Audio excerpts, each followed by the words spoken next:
91 skola primarja mifruxin madwar Malta u Għawdex iċċelebraw il-kisbiet eċċezzjonali li jagħmlu fil-ħidma biex iqarbu l-itfal lejn in-natura bil-programm Dinja Waħda imtella minn BirdLife Malta fl-Iskejjel.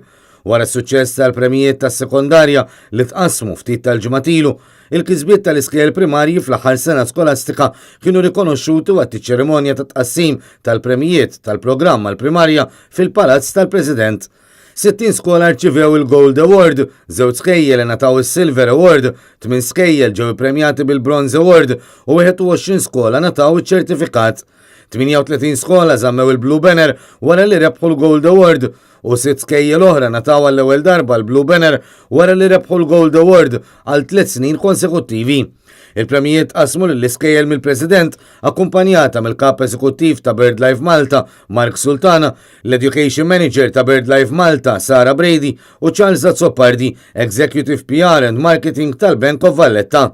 Preżenti kien hemm rappreżentanti tal-iskejjel kollha li pparteċipaw fosthom studenti, għalliema u kapijiet ta' skejjel flimkien ma' uffiċjali edukattivi oħrajn.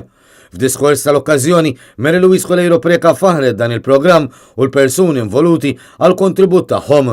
Min barra li ċelebrat is-suċċess tal-involviment tal-iskejjel matul l-aħħar sena skolastika, iċ-ċerimonja markat ukoll il-bidu tas-sena 2018-2019 għal dan il-programm.